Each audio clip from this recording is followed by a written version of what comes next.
off. I never do that. I never do that. But my next guest is ready. And I think Carl has already said his piece with Ryan Poles with his red plastic cup in the middle of the night.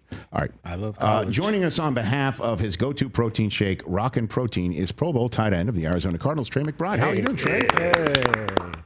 Hey, what's up, guys? Thanks for having me on. Good to see you. I'm sorry I got to you a little late, but our Bears fan who just called in from Illinois needed a hug, Trey.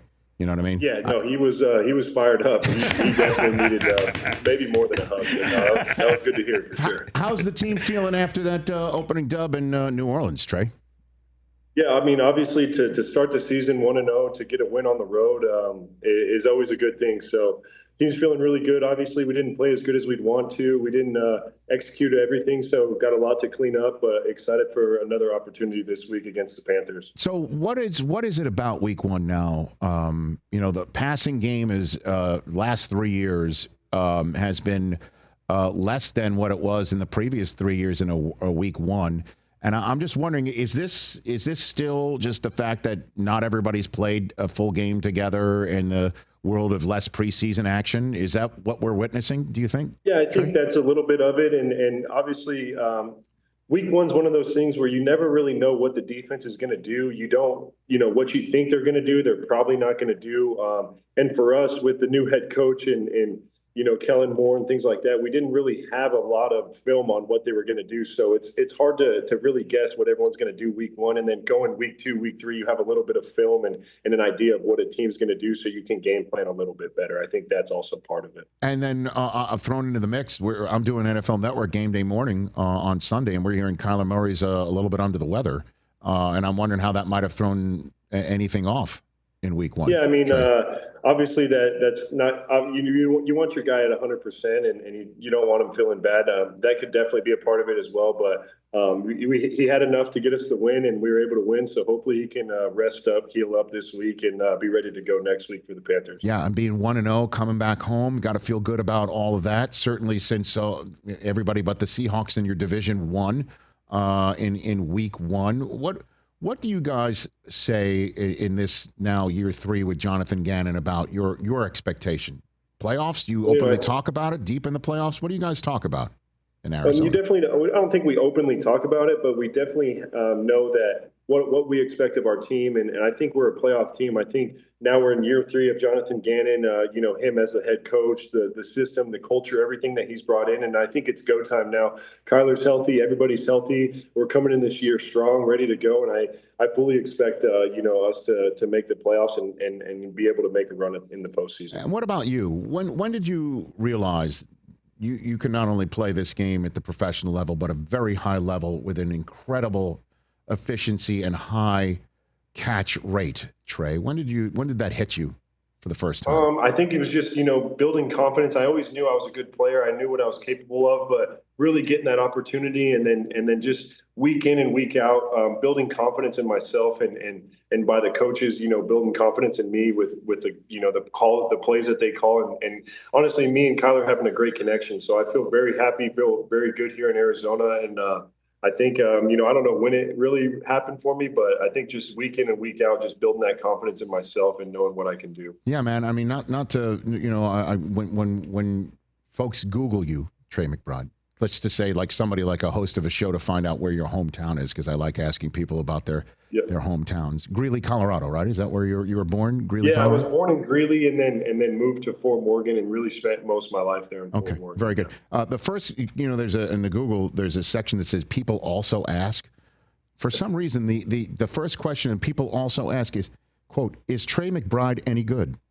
And I'm like, yeah, you'll be happy to know the answer is McBride being listed among the best tight ends in the NFL is no surprise.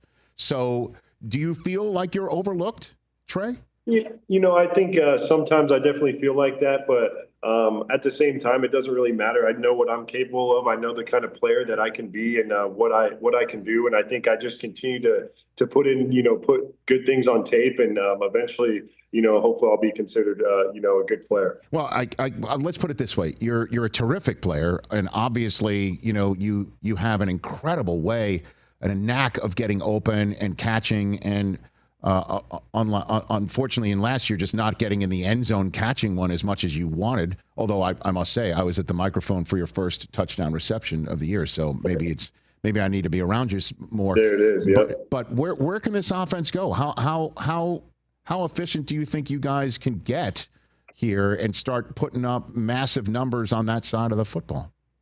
Yeah, I think that's something that we need to do. I think with Kyler fully healthy, a healthy Marvin Harrison, Marvin's going to be taking that next jump into year two. I think he's a guy who can really, stretch the defense and make big plays down the field. Obviously, Zay Jones, James Conner, Mike Wilson, we got so many guys on this offense that can go out and make plays. And I fully, think that we're capable of scoring a lot of points and being a top offense in this league. Yeah, I mean, Marvin Harrison in week one got on the score sheet here, and the question is you just hit it. What makes you think he's going to take that big second year leap, Trey? Yeah, I think just the confidence that he has in himself, knowing how defenses are going to play him, knowing, how Kyler likes to play, knowing what he needs to do to get open, things like that. And I think, he showed a little bit of it in week one, and I think he's going to continue to show it of all these big plays that he can make and the ability that he has to really change games and be a real big threat for us. What is Ganon selling that's been bought by the team here? I think just the toughness, the physicality that he wants us to play with, but most importantly, I think just the culture that he's building, the people that he's brought in, everyone's real bought in and really believes in everything that he's building, everything that he's about. And I really do love playing for him. He's a great head coach, and I'm excited to continue to win a lot of games with him. If I'm looking for a protein shake, why am I choosing Rockin Protein, Trey? I mean, there's a million reasons why, but I think a huge reason I chose them is they're based out of Arizona. Okay. They have the local field right here in the state that I play in. You can find it all over the place. The Walmarts, the Family Dollars, the Krogers, all the different things. But the taste is what really sets it apart. Is how good it is. They got the strawberry, the vanilla, chocolate flavor, but doesn't leave that chalky taste in your mouth that most protein shakes do, and that's something that really sets it apart from other places. Where do you have your John Mackey Award? Where do you keep it?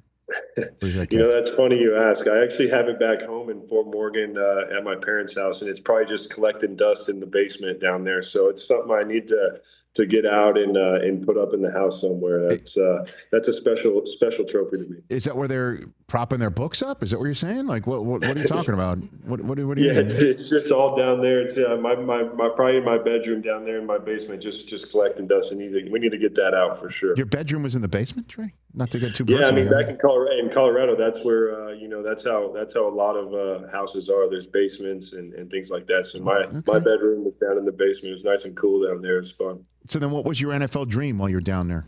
Like, what were you dreaming about as a kid? I was a diehard Broncos fan growing up. So, Joel Dreesen was a tight end from my hometown, and I just wanted to be just like him. So I was always, dreaming of how I can, be the next great tight end, and awesome. Love the Broncos and watch those guys. So that was always a dream for me. I'm trying to see. I don't think you play them this year. So no, we played them in the preseason this year. Unfortunately, we don't play them. Hopefully next year we can get back to Colorado and it'll be a good, welcome home game. Trey, thanks for the time, man. Really appreciate it. And let's do this a little bit more often. And best of luck against Carolina. Then you go to San Francisco, and then we'll see you on Thursday Night Football against Seattle. The whole country can settle in and watch you do your thing. Absolutely.